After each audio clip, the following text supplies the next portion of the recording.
So I'd like to start with an introduction. You're here today for TCM and Tai Chi to warm the winter chill. And Master Nick Gracenin has been kind enough to offer some Tai Chi to support our kidneys in this winter season. That's why the chairs are a little spread apart so that you have room to stand and move. DC Tai Chi is a Chinese martial arts collective based in Washington, D.C. It was founded by Master Nick Gracenin, and it provides instruction in group, private, and corporate wellness classes. He also offers Tai Chi classes here on Mondays in the morning and Tuesday evening. I've been taking the Tuesday evening class for 3 months now or so. Really enjoy it. It's really improved, I think, my ability to practice Chinese medicine, practicing this Tai Chi and being in my body that way. So I hope that you all will enjoy the practice today and take something away that you can continue to practice through the cold winter months. So I'll turn it over to you. Okay, thank you very much. Good afternoon, everyone. So we have wonderful chairs for you to rest on, but I'm going to ask you to do more than just rest on them. And we will use the chair in a moment. Of course, it's entirely optional. You can do some of the movements while seated, or you can do them standing. But I'd like to first use the chair as a visual aid. Like Dr. Kim, I've spent quite a lot of time studying in China. We have an old saying that practice has 4 legs. What's the meaning? 4 legs. One is your diet. Another one is your meditation, your ability to be contemplative and relax, to control your level of stress and anxiety. Another is massage.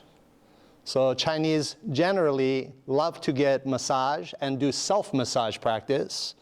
And included in all of that is traditional Chinese medicine, including acupuncture, cupping, herbs, goes back to nutrition, etc. Another part, doing movement. That's where I come in. So the movement must happen. Whether you want to or not, you move. You are never still. How is that?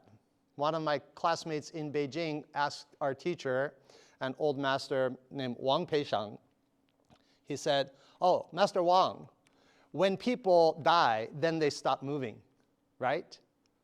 Master Wang said, "No, then you start to deteriorate." So you are always moving.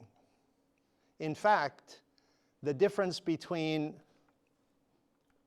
being still and being in motion is like yin and yang, right? I'll use American pronunciation, like yin and yang. So like yin and yang, yin yang, the idea is when you are holding still, right now almost everybody is still, but so much is moving inside you. Your mind is going. Your thoughts are racing. Some here, some on, oh, I have dry cleaning to pick up. Some on, yesterday she said that, I can't believe, right? All of those kinds of things happen. That's the way the mind works and the way the body works. When you're in motion, sometimes during a class, as I have students doing movements, as they move, I can see the little cartoon balloon over their heads going, I have to pick up dry cleaning tomorrow, right? I need to call, oh, there's my friend, hi. Yes. While they're doing the movement of the class, their mind is elsewhere. Part of what we want to do, like the chair, is have everything, all those different activities provide support for a place to be calm. Because when you're calm, you're strong. When you're anxious, that's when your weakness comes to the forefront. When you have good circulation, your body is optimally healthy. That's why nutrition, rest, massage, movement, acupuncture, herbs all work together If you miss one, maybe still good. If you miss a few, probably not so good. So we all have at least a friend or a relative who says, oh, I have so many problems. This is bad, you know, especially, we all, I think everybody here, like me, we're all seniors. We're all of an age where we know, don't ask people, how are you? Because they'll probably tell you, right? And you might be there for a while. Yes. So don't do that, right? Better, hi, right? I'm happy to see you. That's a little bit better. We can borrow from yoga, namaste, right? Right? So the feeling, finding stability and finding balance is not just about being able to hold your balance and do movements that require balance or do actions that require an open and relaxed body and some flexibility and strength. Please don't get scared. Right? So movements like this, you go, oh my goodness, he's not going to have us do that, is he? No, I won't, don't worry. A couple people went, no, you are not going to do that. We're not doing that. But in order to be able to do something like that, you need to feel steady. You need to feel relaxed. If you're too tight, you can't move well. Let's try a little thing about coordinating everything. Think about your eyes right now. Open your eyes wide. Look at the light. You just inhaled. How do I know? It's how it works. Let's try a little test. We're going to open our eyes wide and look at the light, but consciously exhale, big exhale. And that felt really weird, right? Everybody with kids, you know. If you ask your child, what time did you get home last night, young lady? I had 2 daughters, I have a granddaughter, so I'm good at this.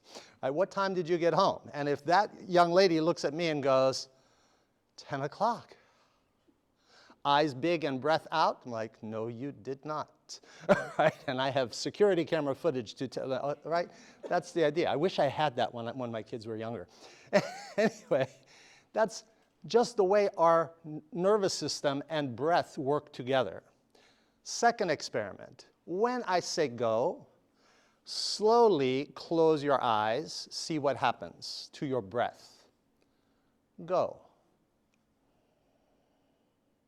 And you exhaled. Let's try the experiment. As you slowly close the eyes, deep inhalation. Ready? Go.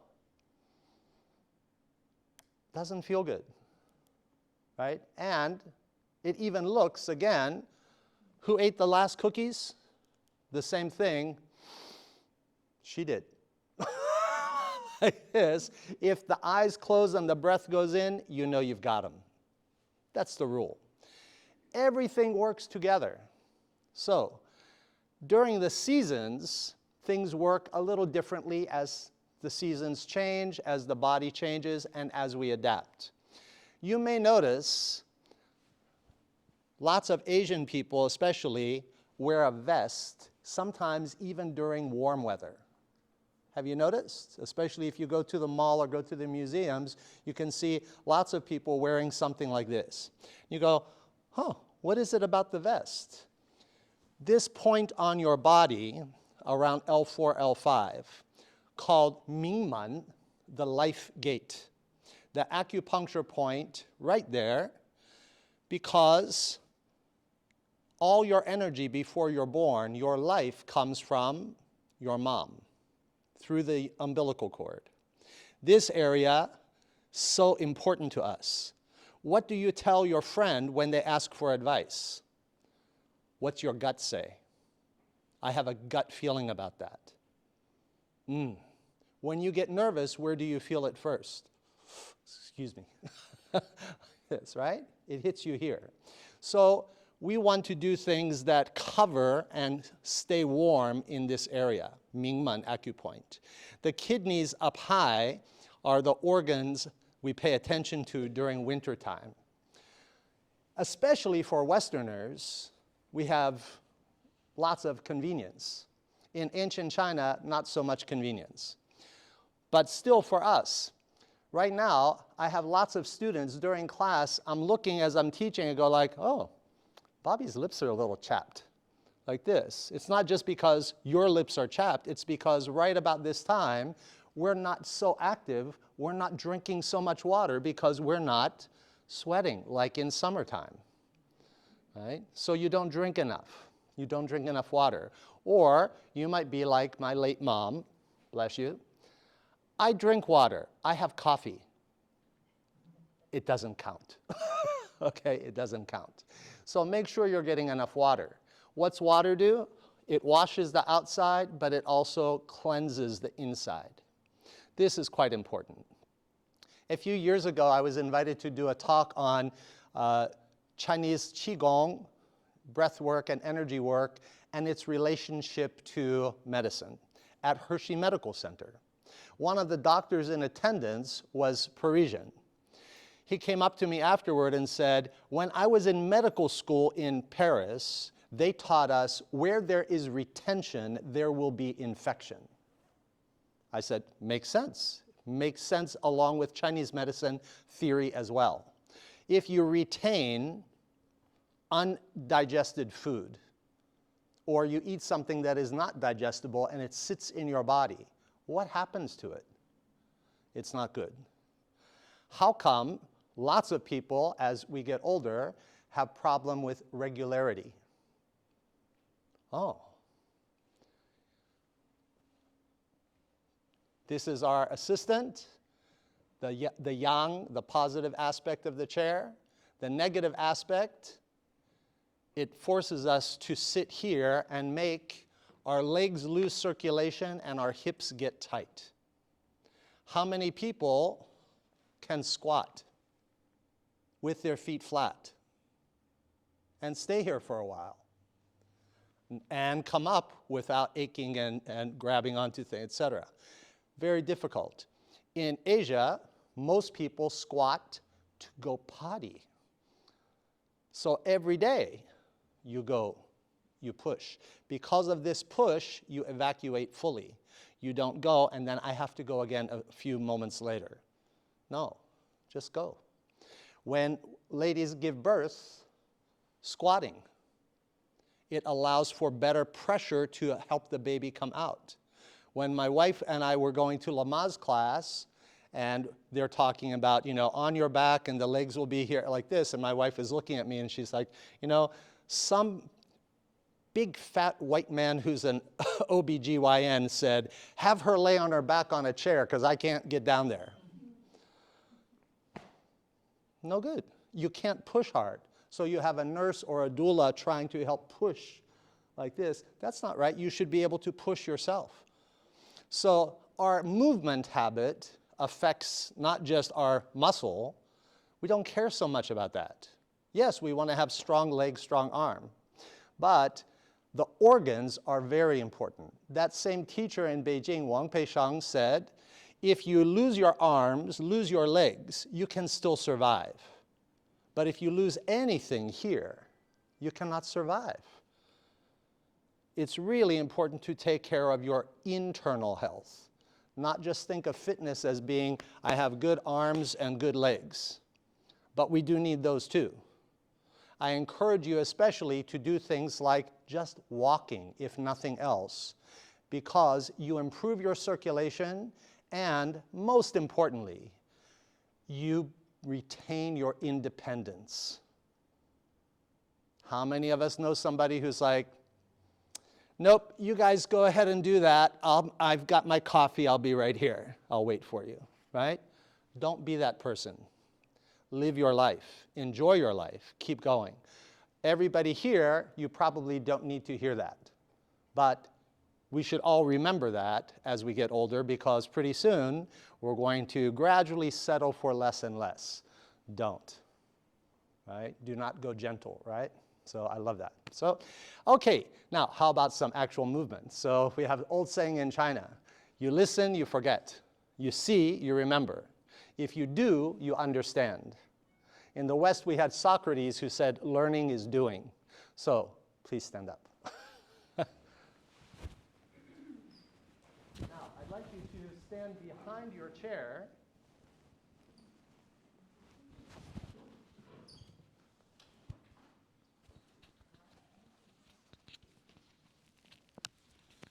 And touch the back of the chair with both hands. Now, touching the back of the chair with both hands, step back away from it just a little bit and pull your belly button up toward your spine. Then relax.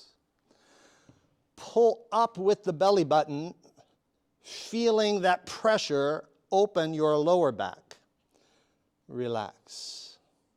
Once more, pull up. Don't hold your breath. I can tell. And relax. Good. Now, please stand tall. Especially if you're a bit like me, a little hypermobile in the joints. We always won at Twister. We were great at the limbo contest when we were kids. When you get older, you get overuse of the joints, and so you have arthritis and other issues because of that. So if you're like me and we are hypermobile, then your lower back probably likes to arch a bit when you stand because your knees hyperextend. Please touch your abdomen with one hand, touch your low back with the other. Now, feel what your back is doing. Where is the spine? Bend your knees a little. When the knees bend, what happens to the low back? Ah, very nice. A little bit longer, a little more open, less compression on the discs. What happens to the tummy? A little flatter. Good. So when you have to take holiday photos this New Year's, don't pull in, just bend your knees a little, right? Like this. It'll help give you that nice slimming effect, and you won't look constipated. Like this, right? Okay, so now let the arms fall, keeping the knees soft. The low back feels good already. Let the shoulders come down and the wrists rise. Shoulders down, really down. Lift them a little, let them melt. Lift them a little, let them melt. I like to do 3 because the third time is, of course, the charm. Drop the elbows. Lower the wrists. In architecture, what's stronger, the arch or the line? The arch. So now let's think of our human body's architecture. Keep the arch. Bend the knees a little more. Feel the arch here behind the knee and here in the crotch.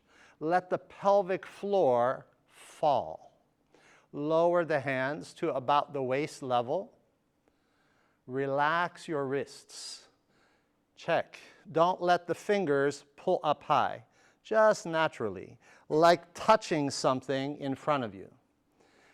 Then, lower the arms completely, extending without locking the knees. Let the hands hang. How do your fingers feel? Very good. Where's the tingle come from? Yes, 2 aspects. One is the circulation of blood. The other is the circulation of the nervous system. Chinese medicine, we think of this kind of connection as qi.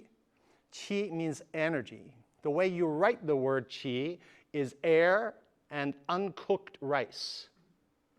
What's that mean to us?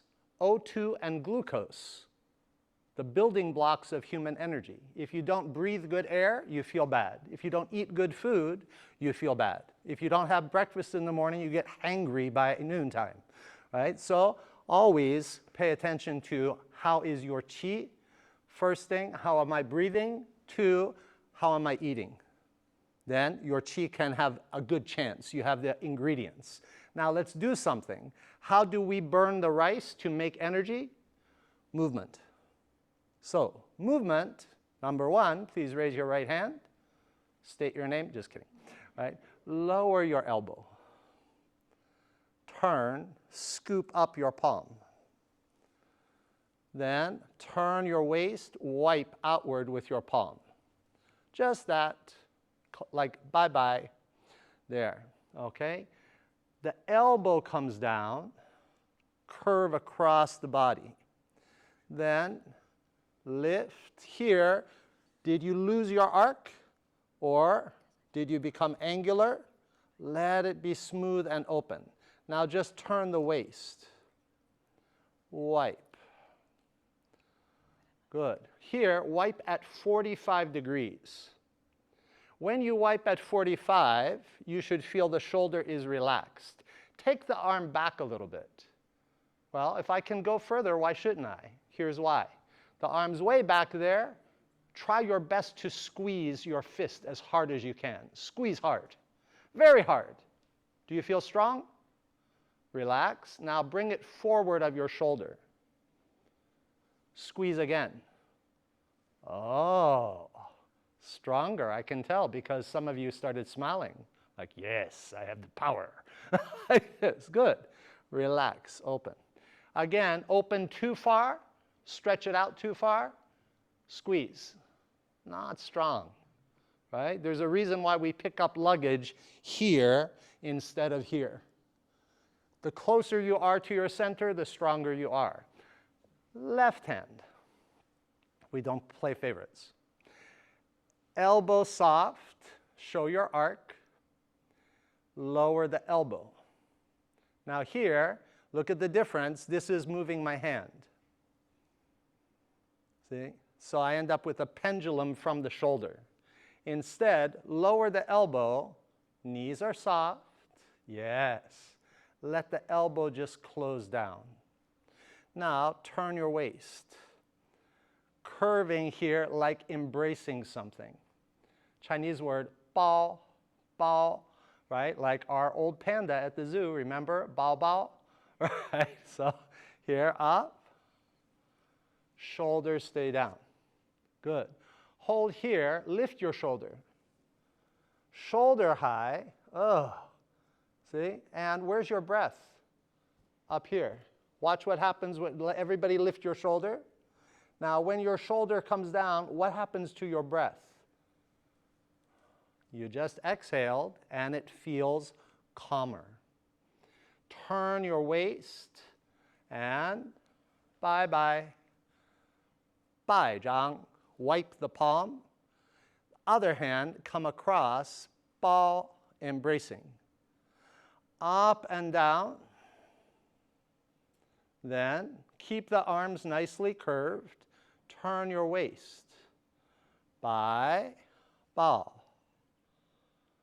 Up and down. Turn the waist. Now keep your hand lower than your eyes. Bai, bao. Don't forget to say bye. And here, don't forget to bow. Right? Now we're going to shift weight. Shift to your right by pushing with your left foot. Turn. Wipe. Bai. Bow. Lift that left foot. Step in. Shift. What happened as soon as you lifted the foot? A little tension. Okay, so the training is how to relax under tension. Lift the right foot. Step out, but don't touch. Touch, but don't shift. Shift because you choose to, not because you have to. Turn. Wipe. Step. Shift. Turn. Relax the elbow. Turn the arm. Step. Shift.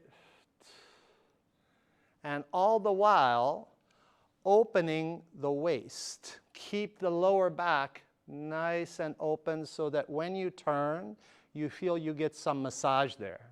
Now reverse. 1. Keep the elbow down. 2. Step in with your right foot. 1. 2. Step out with your left. This movement called yun shou, move the hands like clouds. It's because of an old expression about Chinese martial art, 拨云见日, brush aside clouds to greet the sun. This is a tactical skill. Step out. Shift, relax your shoulders, turn.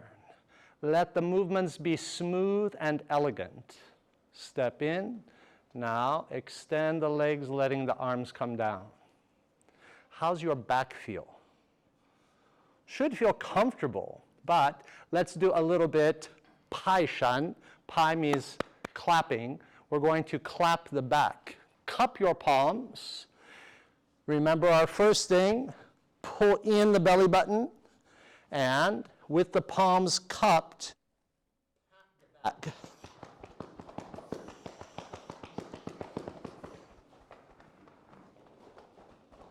Oh, stop for a moment. Listen to my patting. Please don't go, I'll just pat a little. Like this. You'll only get healthy a little. All right, pat your back.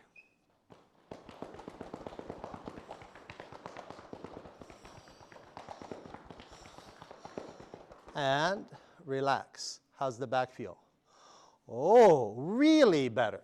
So you activate the skin, you get the cells to move, you get the blood to move, and for those of you with any kind of shoulder issue, old Chinese expression, 50肩, 50 shoulder. When you hit your 50s, your shoulder is going to give you trouble. Right? So by doing things like this, you keep the shoulder a bit flexible. Did you also notice at the Smithsonian, you go to the Renwick or a gallery or something, lots of Asian people looking at the, oh, look at this interesting looking bald man. Like this, hands back here. Why? Keep the shoulders loose and also do what? Little massage, Mingman, the life gate. Wow, if it's got a name like life gate, it's got to be important, so pay attention to that, right? So, right now, how's your body feel? Better? Comfortable? Very good. As you sit down, when you sit, one more skill I'd like to ask you to do. Please come to the front of your chair. And as you sit, we're going to pause. So, lower the hips until your trousers are on the chair. Then have a seat. Ah, yes. Avoid this common error, which is, I'm coming, Elizabeth, like this. Don't sit down like Fred Sanford. Sit down comfortably and control it. And when you get up, control it so that Tai Chi and Qigong become an integral part of everything you do every day. My wish for you for a happy new year and a healthy one. Thank you so much.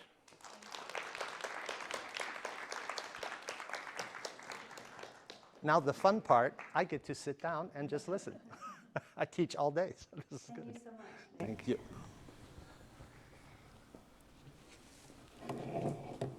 I'm so glad to see everyone here. Thank you all for coming and participating in the Tai Chi exercise. With Nick, I'm sure we all learned a lot. So I'll just take a moment to introduce myself. Many of you know me, but some of you may not. My name is Kimberly Coleman. My Chinese name is Jinbo Li. I did have the opportunity to study in China, where I got my PhD in 2020. I am a licensed acupuncturist, and my background is in nursing. I've been an ICU nurse for 20 years. Some of my areas of specialty within acupuncture and Chinese medicine include cardiovascular conditions, psycho-emotional and stress-related illness, which is most chronic disease these days. And I studied with 2 masters in China in addition to getting my PhD in internal medicine there. One was with a pediatric Tuina practitioner, so that Chinese medical massage that Master Gracenin was speaking of, but with kids who respond much more readily to subtler massage. and then also with a scalp acupuncturist that specialized in neurological conditions of all sorts. So a few disclosures before we start. The information that I'm going to share with you today is just for educational purposes only. Don't try to self-diagnose and treat. There are professionals to help you with that. And because I also work at Suburban, I just want to let you know, many of you might know I come here on some Tuesdays and do blood pressure screenings as a nurse at Suburban, community health nurse. So this presentation does not represent Johns Hopkins or Suburban Hospital or their affiliates. So what is traditional Chinese medicine? Years before traditional Chinese medicine existed, there was this concept called wuji. Nick had us demonstrate that, but we might not have known it. This posture of neutrality, when everything is balanced, that's wuji. And then from that came this dynamic spiral that you see here, Tai Chi, and then it developed into this Tai Chi 2 or Tai Chi map, this balance of yin and yang that came from nothing. So then there was a bagua that was developed. So these straight, solid and broken lines around the Tai Chi map there, they represent different aspects of yin and yang when they're in different combinations with one another. And there's a famous book called the I Ching, which is the book of changes, which speaks to each of these. And I won't go into that today, but it's really a fascinating part of how Chinese medicine was developed and astrology. So the solid lines are associated with yang and heaven, and the broken lines are associated with yin and the earth, and man is in the middle of those two things. So you can see there are different climate things like thunder, fire, marsh, heaven, wind, as we go around. Some are more associated with the yang aspects and others with the yin aspects. So again, from this oneness, or this wuji, there came the yin and the yang. What are yin and yang, you might ask? So today in the winter season, this is a yin season. It's the most yin. And the yin is also associated with things like earth or the feminine, emotional aspects as compared to rational perhaps with the yang. Softness, heaviness, the moon is the yin compared to the sun being yang. And of course water and yang would be fire. Are there some other things that you guys might be able to relate to? What an example of what yin might be? Let's say the day and night. Which one is more yin? Night, right, that's right, great. And the winter season as it is related to the whole year would be more yin, and the summer would be the most yang. So these yin and yang aspects, they are not static, they're very dynamic, and there's different ways that they interact with one another. So as Master Gracenin alluded to, there's movement and stillness. And one thing that we know is that everything is changing. There's this impermanence is sort of a universal truth. So things are always changing. And so there's not always movement and there's not always stillness, and so we can trust that one will turn into the other. The yin and yang also mutually support one another, creating balance and harmony.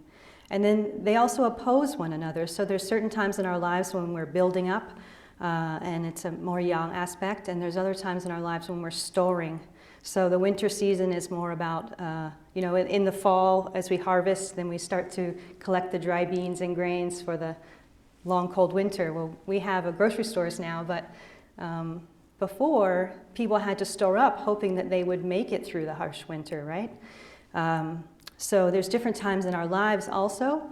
We can think of someone's life from birth to death also as maybe not so linear, but cyclical with these same yin and yang aspects. So we'll get to that in a moment. So in addition to the yin and yang, there are 5 elements: wood, fire, earth, metal, and water. And water is really it is the beginning and the end.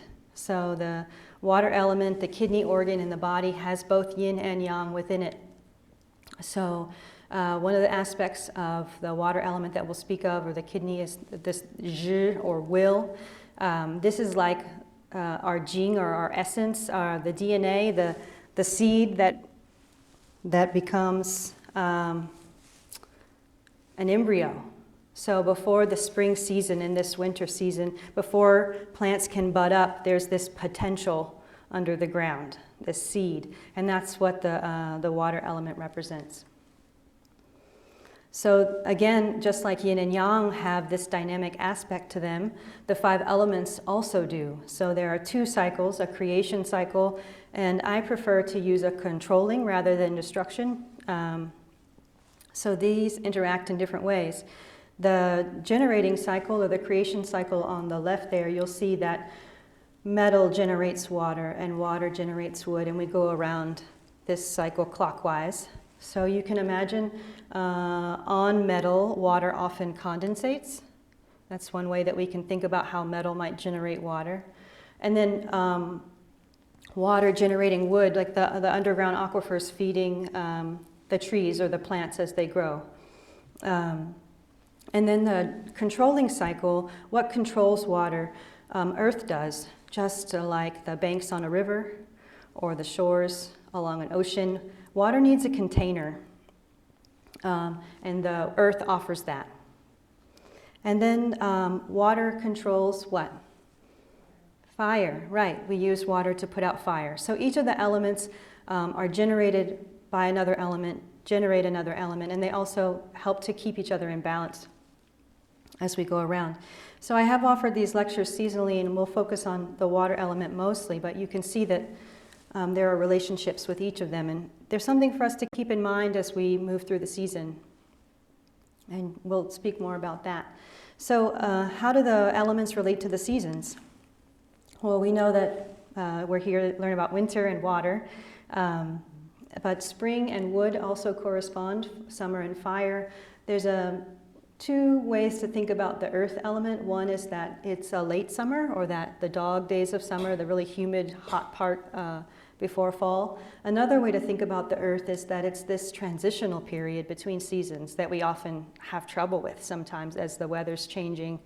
And then fall and metal correspond with one another, and then of course winter and water again. So there's also emotions that correspond with each of the elements. And the emotion of fear is what corresponds with the kidney element. You can imagine, like as children, when they're afraid, maybe they become incontinent, right? So this is one way that we can think about how fear might impact some water in our body. And each of the elements has its own emotion that it's correlated with. So TCM diagnosis, I'll just give a little overview of TCM, and then we'll get to the winter and what you guys can do to support yourselves. But I'd like you to understand what's involved if you were to see a practitioner, and also how you can look at your own body and symptoms that you're having, perhaps, although we don't want you to self-diagnose. So the classic diagnostic method is called Wang Wen Wen Qie, and these stand for look, listen or smell, ask, and then palpate. And there's also pulse and tongue diagnosis. So when a Chinese medicine practitioner is observing the patient, they may notice your posture and gait as you enter the room for the first time. That tells us something. And then there are 4 body constitutions. So the one that might relate with winter or water is Tai Yin, which is being a more rounded body constitution, more yin, more dense and heavy. There's also facial diagnosis and changes in our complexion that can speak to imbalance in the body, and even personality. So you can see here on the right, the kidney essence or the kidney jing. That's our, in Western medicine, it might be related to our DNA, our genetics. If we have a weak kidney essence, then we would see things like a receding hairline, a decreased vision, difficulty hearing, perhaps crooked teeth because the bones are related to the water element, and the kidney, weak bones or osteoporosis, or perhaps premature gray hair. So in observation, as we're diagnosing patients and we notice these things, then we might begin to think that there's some kidney essence deficiency there, and we would adjust our treatment based on that. And then the second part of our diagnosis is listening and sometimes smelling. So one example of what might be like a water constitution individual would be if they had heavy steps when they came in, or if the sound of their voice was more like a groaning sound, like water, a deep groan, and the sound of their breath also, if it was heavier. And then the odor that's associated with water is putrid. So this is water that's not moving, right? And it's sort of stale water becomes putrid. And you can see here, we'll speak a little bit about ear seeds later, but the ear is a hologram of the whole body. So you can see sort of there's a map there. If you imagine a baby with their head at the earlobe and their spine wrapped around the outer part of the ear, and then the internal organs all represented on the inside of the ear. So we can use needles or what are called ear seeds to apply. The needles would be more intense stimulation, but the ear seeds is like acupressure. They stay on for up to a week to stimulate a part on the ear there that corresponds with something in the body. And then we're going to ask some questions. So some of the functions of the kidney in Chinese medicine, it governs birth, growth, reproduction, and development. It helps to receive the qi from the lung. So if people have asthma, this could be actually related with the kidney because the kidney helps to grab the qi from the lung. Again, the willpower that I mentioned earlier is associated with the kidney. It governs the lower orifices. So if there's urinary incontinence, or other issues with the lower orifices. For women, there's 3, men 2. Then that would be related to the kidney.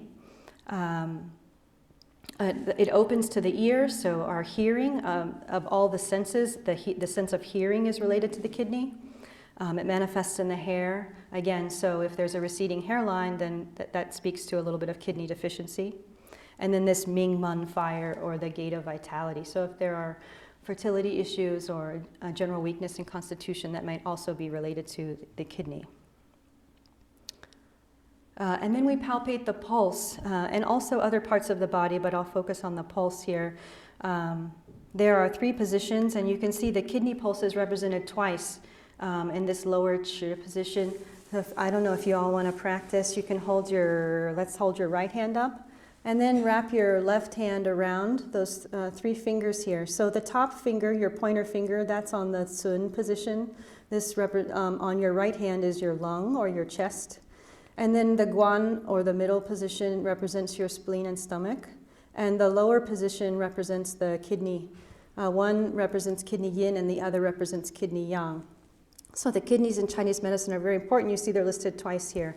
If we feel the left wrist, the Sun position represents our heart. The Guan represents the liver and gallbladder. And then again, the Chu represents the kidney. And then there's 3 levels. So the surface level, slight pressure, and then deeper pressure. We might feel different qualities in the pulse.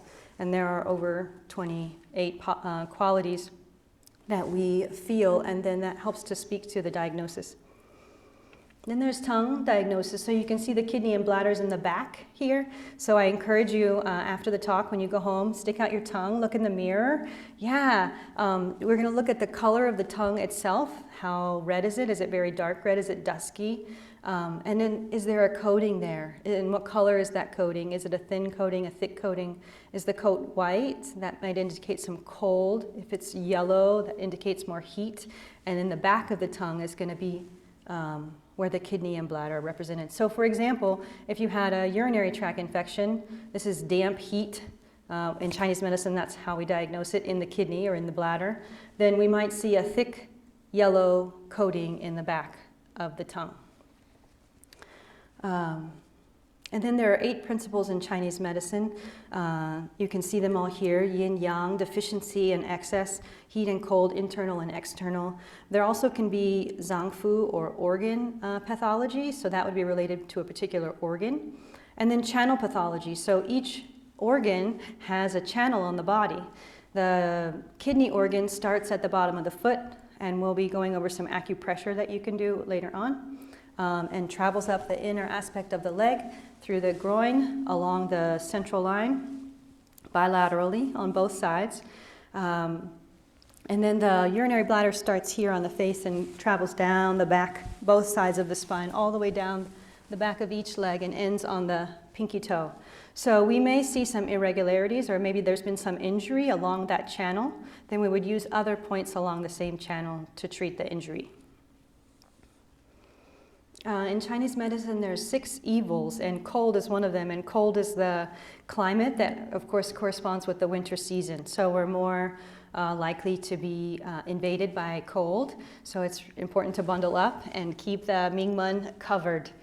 In Japan, even they wear extra tummy warmers that the women especially that go from here to here to keep this torso extra warm. So if you have low back pain, this is also related to the water element in the kidney, it would be good to wear an extra layer, even if it's just over your abdomen, to keep this low back area warm. So some TCM modalities include acupuncture. There's lots of different types. Auricular acupuncture, which is limited to the ear. Scalp acupuncture, of course, limited to the scalp.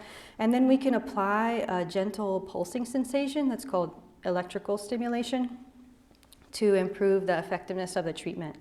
The needle length and size vary depending on what part of the body that we're using. And they're smaller than a human hair. They're sterile, they're single use, so there's no risk for infection. The World Health Organization's actually done a review of randomized controlled trials, and they've found that this really extensive list of conditions can be treated effectively with acupuncture. And I've just highlighted here some that relate to the kidney in Chinese medicine. So because we talked about its relationship with the ear and our hearing, so Meniere's disease, nocturnal enuresis is urination at night, which as we get older, most everyone is getting up at least once a night. And this is a medical condition called enuresis or nocturia. So we can help to support the body and the kidney, so hopefully you're getting up less frequently at night, which is disturbing your sleep, right? And disturbing your ability to rebuild that yin aspect of the yin and yang balance. So because it also relates to the bone, the water element, and the kidney relates to the bone, then I've highlighted here also low back pain, osteoarthritis, sciatica, common cold and asthma because of its relationship with receiving the lung qi, and toothaches also because of their bone. And then, of course, gynecological conditions and even emotional things like hypersomnia, insomnia, depression, PTSD. These are ear seeds that I spoke of earlier.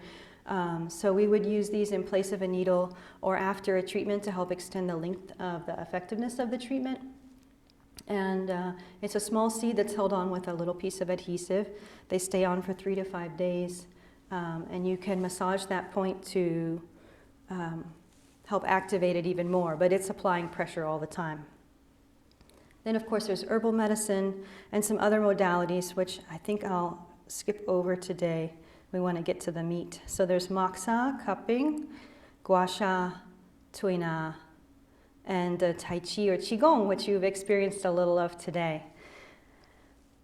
So now to the winter season. We've spoken a little bit about that as I've gone through TCM, but the word for water in Chinese medicine is shui. And there's 4 tones. Maybe we can practice together. That seems like fun. I see some eyes closing. Shui, the tone is the 3rd tone. It goes down and then up again. So it's kind of a sing-songy way to say a word. So we're going to go shui. You want to try? Shui. Good. Yeah, that's it. So that's how you would say water in Chinese medicine. If you go to a restaurant and you want to ask for some water, you could say shui. And I wanted to offer a listening exercise since the kidney corresponds with the ears and our hearing. This particular exercise helps us to build capacity when we might be fearful of some sound that we're hearing. So I'll invite you all, if you'd like, to close your eyes or just take a soft gaze downward.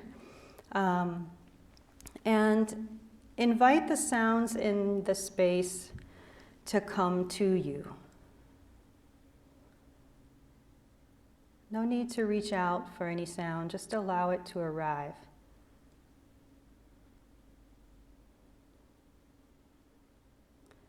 And now move between reaching out for the sound and simply receiving them. So if you hear a sound, you may practice reaching out for it, and then coming back to your tissues and letting it fall on your ear.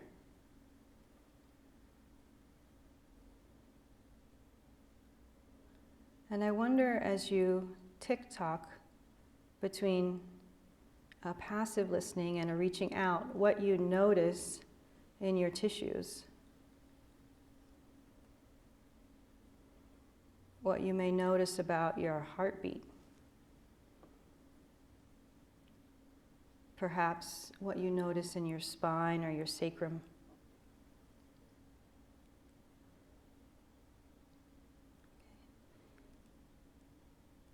Anybody want to share what that experience is like? What difference you might have noticed between reaching out and passive? More tense, reaching out. Yeah. More calm. Mm-hmm. Yeah, so sometimes, since fear is sort of the emotion related to the kidney, you can imagine if we're in a fearful state, then we're often also reaching out for those sounds because we're on alert, right? So if we can bring our attention back and let the sound come to us, we might receive it in a different way, in a way that we might have more capacity to not be alarmed by something that shouldn't be alarming us, right? Great. So our sense of our relationship and connection with the source of the sound can also change, whether we're actively reaching for it or we're passively receiving it. So just something to play with a little bit.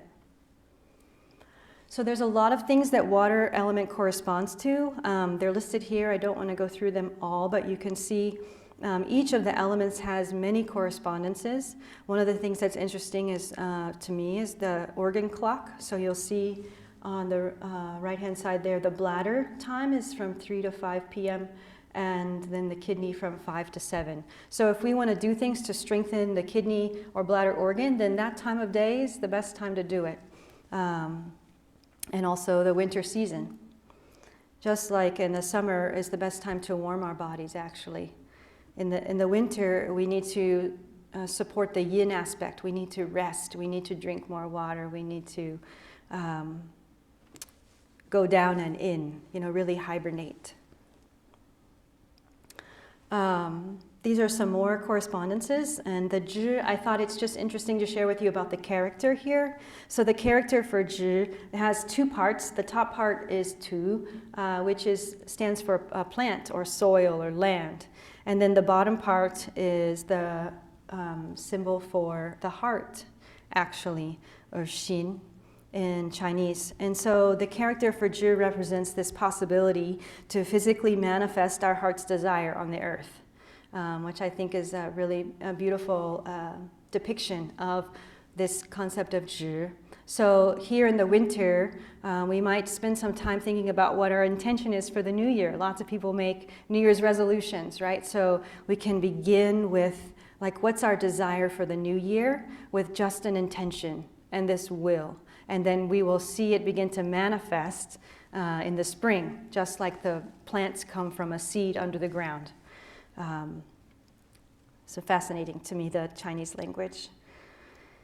So another aspect also is with the planets. So there are 5 planets that we can see with the naked eye, and the Chinese paired those with the 5 elements. And so the planet that corresponds with the water is Mercury, and it's about accepting and forgiving. So we can think of these aspects in the winter season, things that we need to accept, people and situations we need to forgive, and this is the time of year that we're most supported to do that. So some functions of the kidney, we reviewed these already. So you can see that when there is an imbalance in one of these functions, then this would, for example, each organ has yin, yang, qi, and blood. So the kidney qi deficiency, for example, would manifest with some of these symptoms like incontinence, bedwetting, the nocturia that we spoke of, frequent urination, low back aches, amenorrhea, which is a lack of a menstrual cycle, and premature ejaculation. So the reproductive organs in both men and women can be affected. when there's kidney qi deficiency. And then we spoke about this earlier too, but the kidney essence might have slightly different manifestations if there's weakness there. So when we see these things, then we know, oh, this is kidney, this is the water element, and we can begin to treat it with interventions on those channels and that organ system. Of course, everything's not so cut and dry. Oftentimes there's multiple organs involved, but that's the art of this medicine. So seasonal eating for the winter, it really depends on what your pattern of disharmony may be, if there's excess or deficiency in your own body. So even the food recommendations aren't really a blanket statement, because you as an individual may need particular things that the person sitting next to you might not, because of their constitution and their own body's particular imbalances. But examples of deficiencies which correspond with this winter season and the end of life for seniors, chronic illness. If you suffered with chronic illness, this would be an overall deficiency. Postpartum women who have just delivered are in a deficient state. If children are born prematurely, this is also, they have a deficiency in their constitution. Or if you're suffering from something like long COVID, these would be examples of deficiency, so we really need to tonify the body. But there also can be excesses where we need to treat the excess. And there can be cold or heat, as we spoke about the different colors on the tongue. This would also be manifested in the pulse. And your symptoms, whether they're showing up as internal symptoms or perhaps external symptoms on your skin or with your joints. But in general, some foods for winter, the legumes that correspond with the winter season, or I should say the water element, include peas and buckwheat. The fruits include oranges and chestnuts. The vegetables, seaweed, because the flavor of water is, anybody want to guess? Salty. Yeah, but actually in the winter we don't want to eat too much salt because it's already dry. We're already eating less because we're not sweating. We want to have less salt and maybe more bitter and warming foods. The energy of the winter is like down and in, and the bitter flavors move with that energy down. The colors, of course, anything that's blue, black, or purple, those dark colors are said to support the kidney and the water element in the body. So blackberries, blueberries, purple potatoes, purple carrots, black grapes, all those things. Some emotional self-care that you can offer yourself for winter, just to notice if there's any fear or insecurity, and maybe if it's increased in this season. And as I mentioned, water needs a container, or it just goes everywhere, right? So metaphorically speaking, water needs boundaries. So we need to, especially in the winter season, maybe just be noticing our boundaries with our time, with our money, with other people, really protecting our rest period during this winter season. And one important acupuncture point, we're going to go over a few of them, is kidney 1. And I don't have a picture of it, but the rest will have photos. It's on the bottom of the foot, just below the ball, about right here. It's great to massage at night before bed, helps to bring the energy down in the body. But it also can restore optimism if you're feeling depleted, and it can bring some restoring energy to the body. So kidney 3 is another point on the kidney channel. This is right behind the medial malleolus, that's the ankle, on the inside. So if you're sitting in your chairs, I don't know if it's comfortable to put your one leg on the other knee, and you can feel the inner ankle there, right? And behind it is the Achilles tendon, right, in the back. So kidney 3 is just between. It's that space between the bone and the tendon. You can massage there. I wonder what you feel when you massage there. Pain, tenderness. Anyone else? Something else?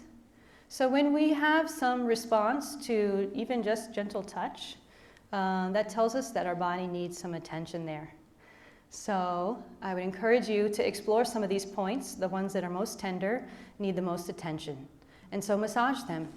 You can massage with a pincher finger like this. There's a bladder point on the other side. I'm practicing my balance right now. There's a bladder point just on the other side, on the external malleolus, so you can actually get both of them at the same time. And that point specifically helps the low back. It's called UB60. That's the number that corresponds with that bladder channel, urinary bladder, UB. So in addition to, well, you can see all the things that massaging this kidney 3 could help with. Incontinence, low back pain, insomnia, dizziness, night sweats, ringing in the ears, libido or fertility issues. So a wide range of conditions. Kidney 6 is also near the ankle. Maybe you want to use the other leg this time.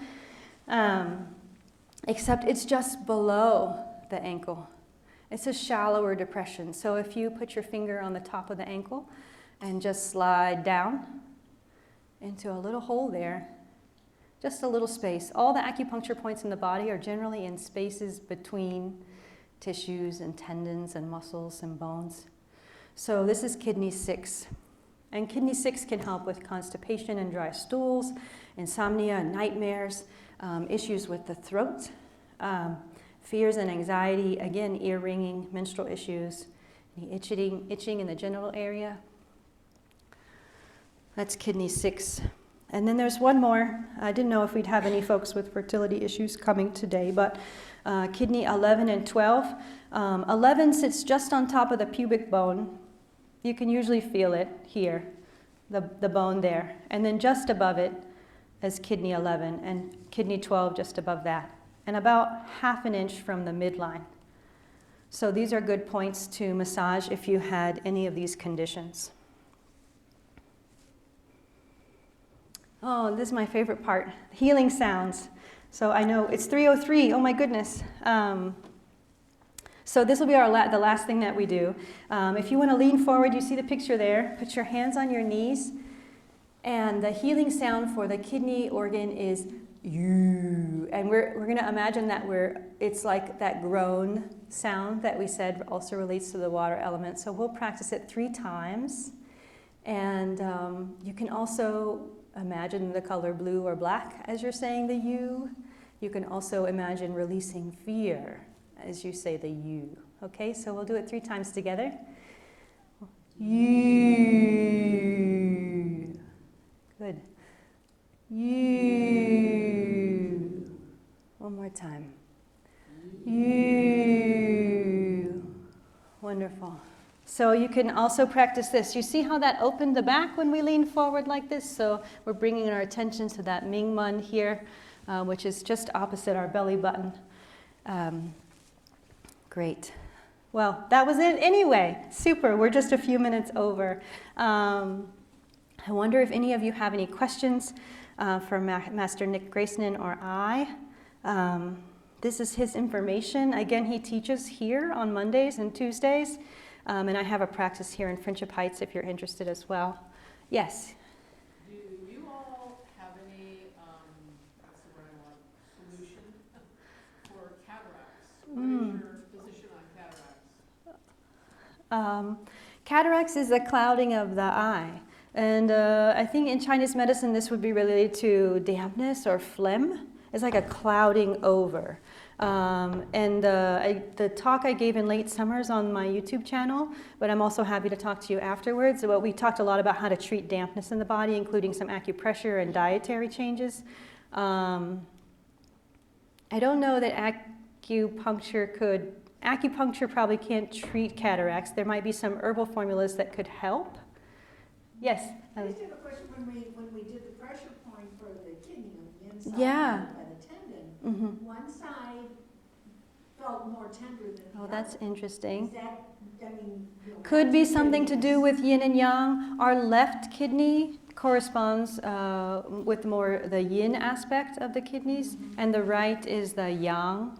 It connects with our heart. So I don't know which it was for you. It also could be just a physical difference between the tissues there in your body. But I would wonder if it didn't have something also to do with the yin and yang. Mm-hmm. Yes? I have a friend who has persistent and recurrent kidney stones. Oh, uh-huh. Does acupuncture help that? Can help, yeah, especially with this, the spasming that sometimes happens when they get caught, some dietary removed. Yeah, right. Some dietary changes may help, and certainly the acupuncture could help with the pain, and herbal medicines also to help dissolve the stones so that they don't need to be, maybe don't need to have that procedure.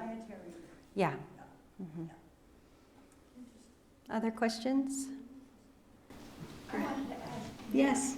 Can you maybe a short answer about the difference between Qigong and Tai Chi? Oh yes, very simple. So the question is, what is the difference between Qigong and Tai Chi? So Qigong is quite old. We can say probably more than 2,000 years history, and even before that. But it was very heavily impacted, I alluded to this earlier, by an Indian monk who came from India to China and went to Shaolin Temple in Henan province, and wanted to teach Zen Buddhism. And so in Chinese called Chan. And when he got there, he noticed that the monks were all very weak and frail, and he said, you have to improve your body. Right? So you cannot just be engaged in matters of spirituality or intellect and neglect the house that you live in. So you have to take care of your body. That's very important. So he had a great influence on Qigong development, but Qigong is strictly for health. Tai Chi, originally, the philosophy of Tai Chi, which we saw beautifully presented here, the philosophy of Tai Chi is thousands of years old. The movements of Tai Chi that we were doing a little bit ago, these only date back about 400 years. And I even was very shocked. I shouldn't say negative things, but it's important that people are educated. Harvard newsletter came out just this year saying, oh, Tai Chi is wonderful. It's been practiced in China for thousands of years. No, it hasn't. Right? So the founders of Tai Chi date back to 1700s. And even the most popular form of Tai Chi, Yang style Tai Chi, Yang style Tai Chi is even younger. So early 1800s. So there's a difference between the two methods. Tai Chi can be practiced as a kind of Qigong, like we did today, thinking about the not just musculoskeletal action, like dropping the shoulder to raise the wrist, but really intentionally thinking about moving qi through the body so that when you do the movement, there is much more involved than just this. So, so just moving your hands is, I like to say, it's not that you do it, it's how you do it. So like, greeting someone, you can say, hi, or you can go, hi. She gone yet? It's that kind of thing. So it's that feeling. You really have to have intention. So Chinese words, 用意不用力. Use intention, don't just do movements. And so there is a martial intent when you do the action. Like if Dr. Kim wanted to punch me in the nose, I lift here using this part of my hand to move her elbow up. It exposes her rib cage.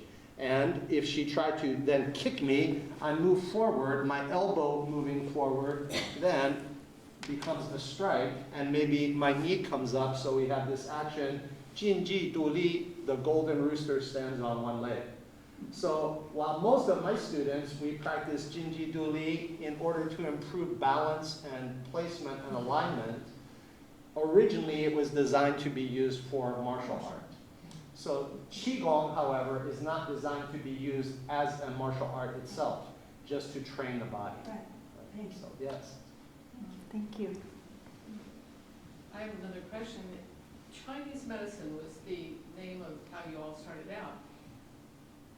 In China today, or when you were there, is the orientation towards this, or do they do drugs and surgery the more aggressive way that happens around here? Yeah. Which is way more aggressive. Sure, I will say my experience has been, I learned from a lot of Chinese doctors some of whom were also Western trained, so they had MDs as well as their traditional Chinese medicine. The consensus has been, for very serious issues, Western medicine is probably better. For long-term chronic issues and genetic predisposition that leads you to some challenge, Chinese medicine is probably better. They want to avoid cutting as much as possible. That also means they also want to avoid taking harsh medicine as much as possible. But the one method that Dr. Kim mentioned, gua sha, which is like rubbing with stone and use some oil, etc. The gua sha method, if you have never done it before and you have someone who's really pushing there, you will be bruised all over your body. You're just going, oh my gosh, I can't believe it. But it's still much less dangerous than invasive application. So it doesn't mean that traditional Chinese medicine is just all, like, oh, I want to do Qigong to improve my lungs, so I'm going to stand here and think beautiful thoughts. No, in China, my teachers would have us stand like this for an hour. So we stay 1 hour standing in this position. Your whole body is shaking, you're sweating, and the teacher would walk by and pat you on the shoulder. Not touch you. In Western culture now, we I encourage you to release your shoulder tension. Chinese traditional way, they walk by and go, relax. Like this. I knew it was coming. And she's in my class, so she knows. Chinese way, relax here, as opposed to please relax your shoulder, and you think, oh, okay. Right? No, relax it. I did. No, relax it, relax it. So this is an issue. We can use the term SPD, self-perception disorder. Because you think, oh, I'm very relaxed. No. Oh, I'm really paying attention to my health.